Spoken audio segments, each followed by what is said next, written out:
Hello বন্ধুরা, তোমরা সবাই কেমন আছো? আশা করছি খুব ভালো আছো।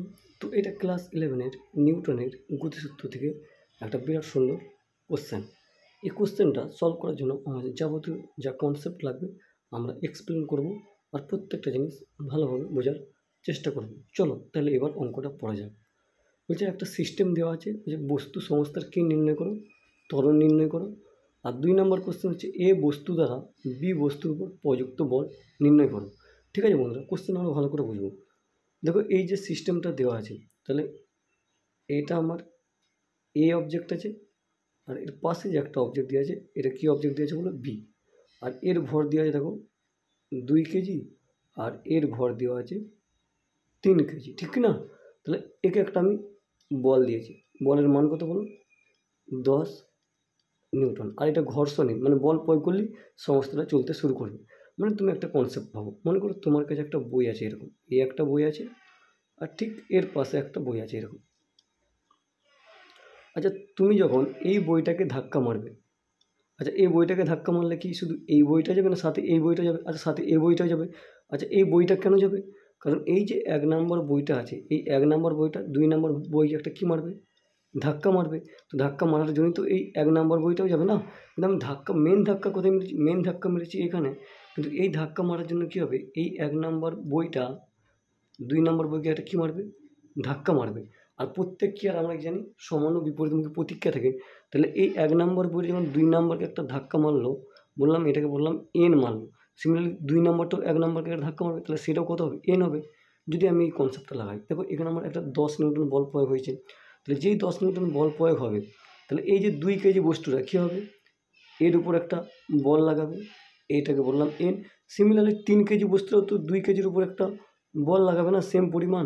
কারণ নিউটনের তৃতীয় গতিসূত্র কী বলো? প্রত্যেক ক্রিয়ার সমান ও বিপরীত প্রতিক্রিয়া থাকে। আশা করছি বুঝতে পেরেছো। আর একবার বলছি, দেখো এখানে যে আমি 10 নিউটনটা মেরেছি, ধাক্কা মেরেছি, তাহলে এইটার সাথে এইটা কী আছে? কানেক্ট হয়েছে। তাহলে এই অবজেক্টটা মানে এখানে অবজেক্টটাকে আমি এখানে এ নাম বলেছি, তাহলে এই অবজেক্টটা বি এর উপর একটা কী মারবে? ধাক্কা মারবে।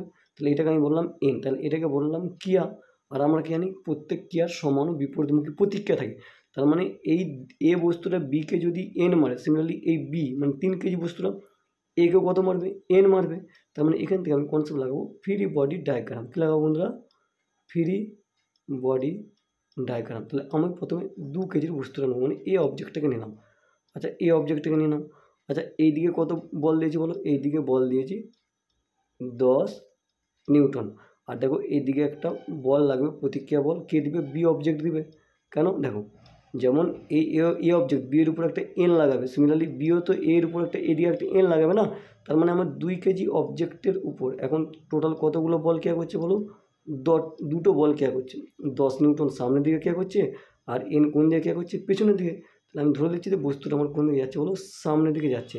তাহলে এ ত্বরণ নিয়ে যাবে, তার মানে এর উপর যে নেট ফোর্স অ্যাপ্লাই হবে সেটা কত বলো? 10 মাইনাস এন। তাহলে 10 মাইনাস এন। আর আমরা বল ইকাল টু কী জানি বলো? ভর ইন্টু ত্বরণ। আচ্ছা এর ভর কত? 2। আর ত্বরণ কত হলো? এ। তাহলে এখান থেকে আমি পেলাম কয় নাম্বার ইকুয়েশন বন্ধুরা? 1 নাম্বার ইকুয়েশন। ঠিক আছে। এবার দেখো যদি আমি ফ্রি বডি ডায়াগ্রাম আঁকতাম 2 নাম্বারের জন্য, মানে 3 কেজির জন্য। আচ্ছা এটা কীভাবে আঁকতাম বলো?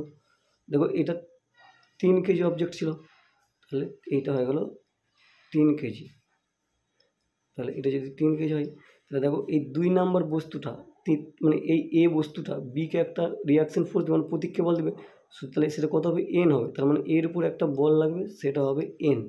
তাহলে 3 কেজি বস্তুর উপর কটা বল লাগছে? শুধুমাত্র একটাই বল লাগছে, কারণ এই দিকে তো আর কেউ ধাক্কা দিচ্ছে না, শুধুমাত্র এই এ অবজেক্টটাই বিকে তো একটা বল লাগাবে না? তাহলে এন। আমরা ফর্মুলা জানি বল ইকুয়াল লিখে বলো ভর ইন্টু ত্বরণ। তাহলে এখানে বল কত লাগছে বলো? এন। আচ্ছা ভর কত? 3। আর ত্বরণ কী হবে? এই হবে। কেন? দেখো তুমি নিজেই এক্সপেরিমেন্ট করতে পারবে, যখন তুমি এটাকে ধাক্কা মারবে দুজন মিলে একই সাথেই যাবে না? তার মানে দুজনের ত্বরণ কী হবে বলো? দুজনের ত্বরণ সমান হবে। আচ্ছা এনের মান 3 পেলাম, এটাকে বললাম 2 নাম্বার ইকুয়েশান। আচ্ছা এখানে যদি আমি এনের মানটা পুট করতাম, দেখো তাহলে রেজাল্ট কী আসতো বলো? 10 মাইনাস এন মানে কত? 3a ইকাল কত বন্ধুরা বলো? 2a। তার মানে এখান থেকে 5a ইকাল কত পেতাম বলো? 10। তাহলে এ ইকাল টু পেতাম 2 মিটার পার সেকেন্ড স্কোয়ার।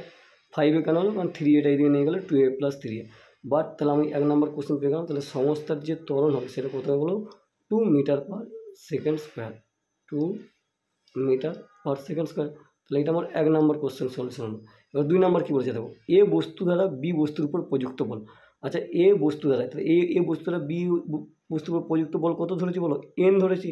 আর যে এন এর ইকুয়েশন পেয়েছি দেখো, এন ইকাল টু কত পেয়েছি বলো, এন ইকাল টু পেয়েছি 3a, আর এর মান এই মাত্র পেয়ে গেলাম 2 মিটার পার সেকেন্ড স্কোয়ার। তাহলে এন ইকাল টু হয়ে যাবে 3 ইন্টু 2, মানে বন্ধুরা কোথায় গেল বলো, 6 নিউটন।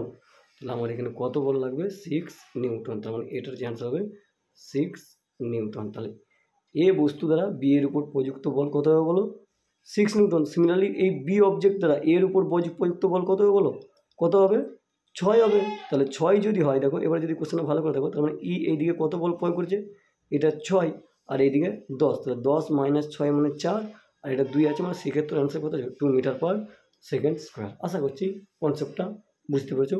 ভালো লাগলে লাইক অ্যান্ড শেয়ার করে দিও। আবার পরের ভিডিওতে তোমাদের সাথে গল্প হবে।